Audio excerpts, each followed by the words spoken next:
This is John F. Kennedy's cigar box. Sure is. And inside, Like and subscribe, or this spider will crawl on your face when you are sleeping.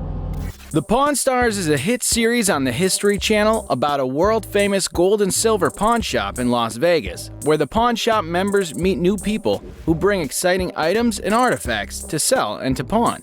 Some outside experts also appear to praise the objects that are being pawned or sold. Sometimes, people don't bring worth appreciating items, and they're not that pricey as well, but most of the time, the Pawn Stars have struck real gold.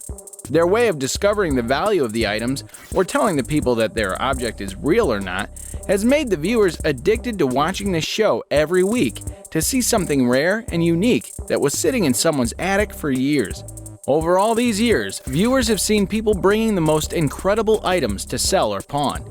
So today, we've picked our top 10 Pawn Stars scores too good for fans to believe. 10. $500 Federal Reserve Note. In Season 13, a customer, Jeff, brought two $500 bills from a bygone era. He asked Rick for a top dollar price for both. He took his time to make sure that these two notes are that much worthy to pay for or not. One of these $500 bills was a 1918 Reserve Note, and the other one was an 1882 Gold Note. Rick said that these were the precursors to the Federal Reserve, more or less to the current dollar bills. The owner wanted to sell them for $50,000. Like for the gold note, he was looking for $33,000, and for the Federal Reserve note, he was asking for $17,000.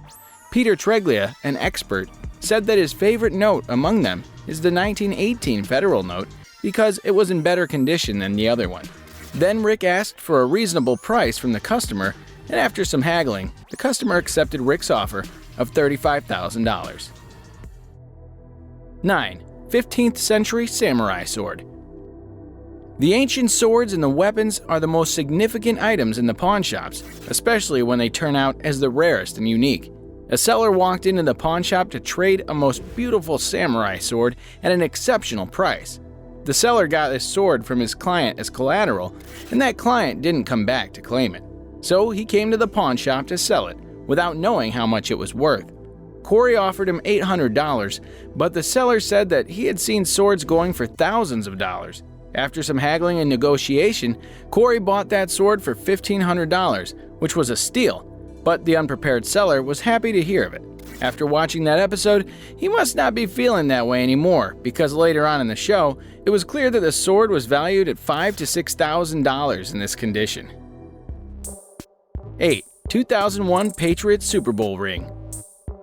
Brock Williams is a former New England Patriots defensive back, so when he appeared at the world-famous gold and silver pawn shop, Rick already knew that he came here with something unique and valuable.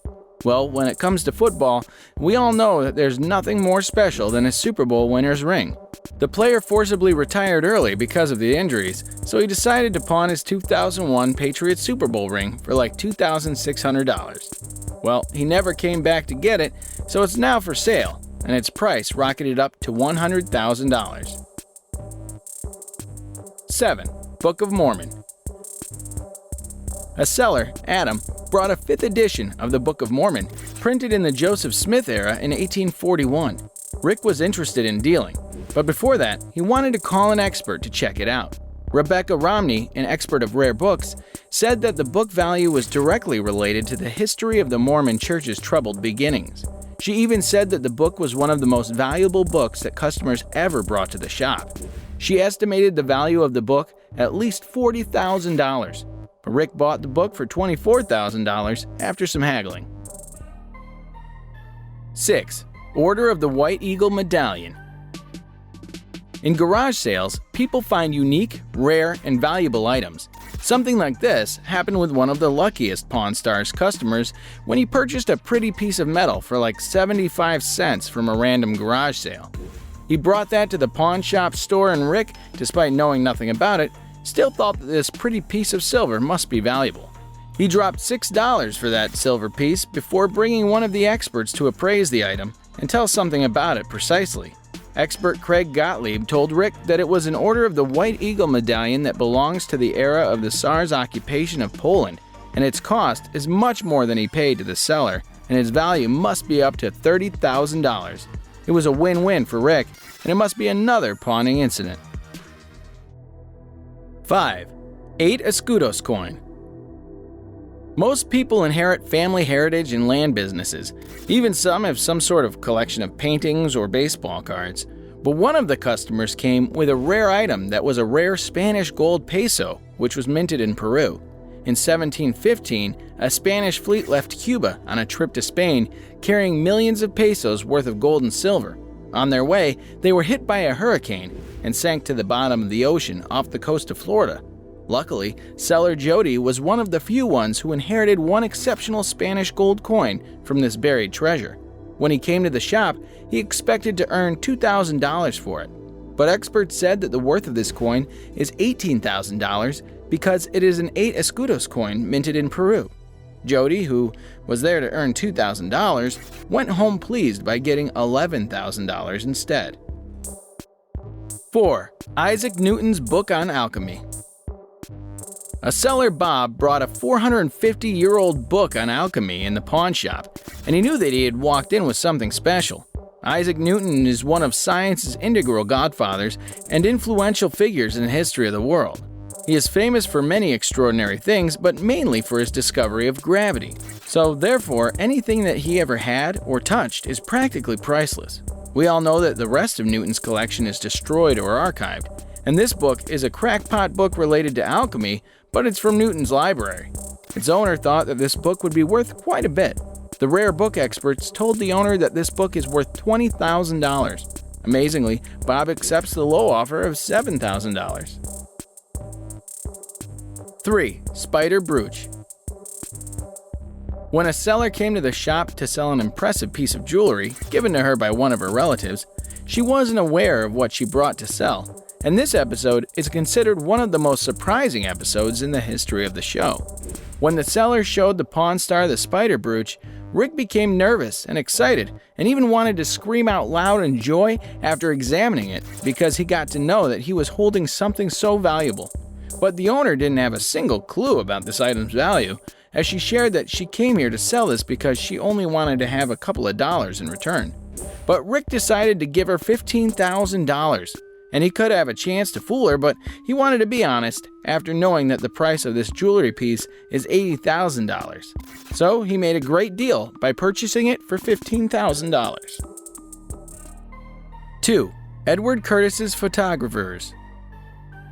Before becoming a hit series on the History Channel, this pawn shop's owner Rick was doing his best and working himself to the bone. He did every possible thing to increase his business and to get profit. 20 years ago, he made one of the biggest profits when a woman came into the shop with 4 sets of photographers by famous American photographer Edward Curtis. Despite having any knowledge and knowing anything related to these types of items, Rick has no idea how much they are worth enough to buy. Since the owner just wanted $50 for these 4 photographers, he decided to take a risk and buy these items. After doing some research on his own, he discovered that this item was worth a bundle of money, but he ended up buying them at $20,000. 1. JFK's cigar box. When people come with items that belong to the United States presidents, it's obvious that there will be a significant market for the collectors. But their value becomes much higher when it comes to the items that are related to the dearest presidents. So someone smoked 3 of the cigars. Not me. That's how I got it. In the episode close of the 7th season, a person came with a piece of presidential history, a box of cigars that made everyone blown away, and Rick was amazed to know that this cigar case belonged to none other than the most well-loved former president of the United States, John F. Kennedy. That cigar box had sat on his table, and moreover, the box had some of the secured stock of cigars of JFK that he stocked before signing the Cuban trade embargo. Rick tried his best by doing some wheeling and dealing to get his desired price. The seller asked for $95,000, but managed to lower the price to $60,000. It was an exceptional deal that some of John F. Kennedy's cigar boxes had been sold in the 90s in $500,000. This is John F. Kennedy's cigar box. Sure is. And inside... Thanks for watching. That's it for today's video. And if you guys found it interesting, I would much appreciate it if you left a thumbs up. Last but not least, don't forget to subscribe to our channel and hit that bell icon for getting updates related to our latest videos.